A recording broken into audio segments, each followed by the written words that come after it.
সরকারকে আমি গুরু করেছিলাম।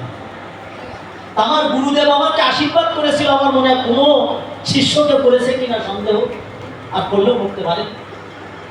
উনি বলেছিলেন ওই দিন ওই কাহিনীটা, আমার গুরুমুখে সেই দিনও আমি শুনেছিলাম। একালব্যের কাহিনীটা বলার পরে বলেছিল যে এই সামারের গাছতলার থেকে মা কালী ভারতবর্ষে বিজয় সরকারকে বায়না করেছিল। বিজয় সরকার ভারতবর্ষে কেউ কেউ না বাড়ি ঘুমাই আছে, মা কালী গিয়ে বিজয় সরকারের কাছে রাত্রে ঘুমের মধ্যে ডেকে বলেছে, ও বিজয়, তুই তো কবি গান করে সারা বিশ্ব পল্লী হয়, তোর জন্য আমার হিয়া কেটে যায়, আমার কথা নিবি? বায়না দিয়ে আমার ওই সামারের গাছতলায় জায়গায় এক পলক কবি গান গাইয়ে আমি মা আমার শুনাবি। বিজয় সরকার স্বপ্নে করে বায়না নিল। সকালবেলায় ভাবলো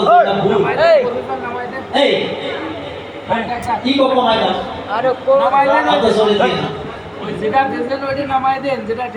বিজয় সরকার সকালে ভাবতেছে মেলা ইকো দিয়ে ফেলাইছে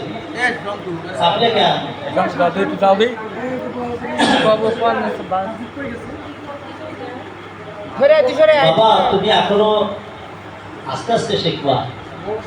ভগবানের তিনটে শক্তি থাকে, জিওডি গড, জিতে জেনারেটর, ওতে অপারেটর, আর দিতে ডিস্ট্রয়ার। সৃষ্টি, পালন, ধ্বংস তিনটে শক্তি ভগবানের হাতে থাকে। তার একটা শক্তি অপারেটর হচ্ছে এদের, একটা শক্তি এদের হাতে, ওতে। তাহলে সে জায়গায় একটু শিখতে হবে, ওরা শিখে যাবে, টিপতে টিপতে শিখে যাবে। এদেশে তার পড়ে না, এদেশে টিপে টিপে শেখে। আমাদের দক্ষিণ দেশেও টেপা মানুষ আছে, বুড়োরা টেপে তাস খেলে চারজনে, আর বুড়োরা যাই পাশে বসে, ওরা চা খায়, সিগারেট খায়, ওই বসে খায়। আর তার ভাব হয়ে গেলি ভাষায় সিট টিপারে সামনে দিয়ে বসা, 100 টাকা চামড়া উঠে যায়, এত বড় চলে সিটটি দেয়। আগে গেলি পায় সিমটি দিলাম, বুঝিস না গঙ্গা ক্লিন এটা। আর যদি জিতে যায় পায় সিমটি দিলাম, বুঝিস না যে আর দুটো বেশি রাখতে হতো, জিতে যাবি তাই কিছু। ওরা এক সিমটি টিভি তুই মানে আগে গেলি কবে সাপ দিছিলাম, বুঝিস না অত ডাকলি কা। আর জিতে গেলি কয় কি যে সাপ দিছিলাম, বুঝিস না দুটো বেশি ডাকলি লেখা। মানে এক টিভি তুই মানে এরাও টিকটি টিকটি শিখে যাবে। দেবো বাবা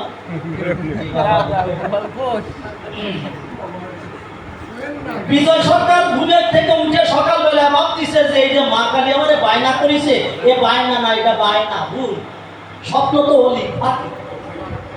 কথাটা বলে রাখি, বালিশ উল্টাইয়ে দেখে না পাখি না, বাংলাদেশি টাকা বালিশ করে। আর কি অবিশ্বাস করা চলে?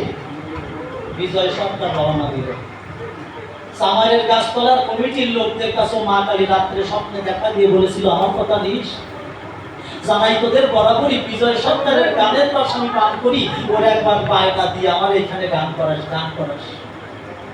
আমি সঙ্গে এরা কমিটিরা সাক্ষীরা এসে রয়েছে, আর বিজয় সরকার এসে উপস্থিত হয়েছে এক জায়গায়। ওই সরকার বসে আপনারা আনতে যাচ্ছিলাম, বলে কেন তো সামারের গাছতলার মা কালী গান শুনতে চেয়েছে আপনার, বলে আমার বায়নাও দিয়ে দিছে এই যে বাংলাদেশি টাকা। ওই জায়গায় প্রেমের গড়াগড়ি হলো, চড়াচড়ি হলো, যে মা কালী বায়না দিছে বিজয় হার সরকারের আর সেই 10 টাকা তৎকালীন আমলে। ওইখান থেকে এসেছিল বিজয় সরকার সেদিন গান করেছিল, মা সেই গান শ্রবণ করেছিল। তারক সরকার নদীর বটতলায় গান করেছিল, গাছের ডালে বসে মা কালী গান শুনেছিল। কে বলে মা নাই? আমাদের দেখার চোখ নাই, মা আছে। সংক্ষেপে আলোচনা করলাম, আর একটা গান গাবো, তারপর তো গোষ্ঠ দিতে গেলেও 8 ঘন্টা সময় লাগবে। আর সবচেয়ে গোষ্ঠে হচ্ছে বেশি আনন্দ, কারণ উপস্থিত পথে এটাই বলে প্রত্যুৎপন্ন যা হবে তার ক্লাসিক আমার সাথে সাথে ঘুরতে হবে। বাড়ি কঠিন, তাহলে আপনারা বসে থাকেন। আর যারা যারা না শুনে এই গোষ্ঠের মিলন না শুনে যাবেন, 1 বছরের মধ্যে স্বামী স্ত্রীর মিলন হবে। তাহলে গোষ্ঠে টান দিন নাকি? আচ্ছা, তাহলে এবার গোষ্ঠে টান দিচ্ছি।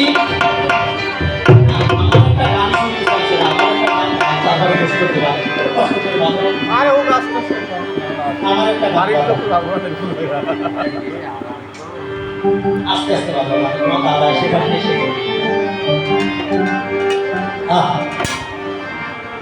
সুন্দর।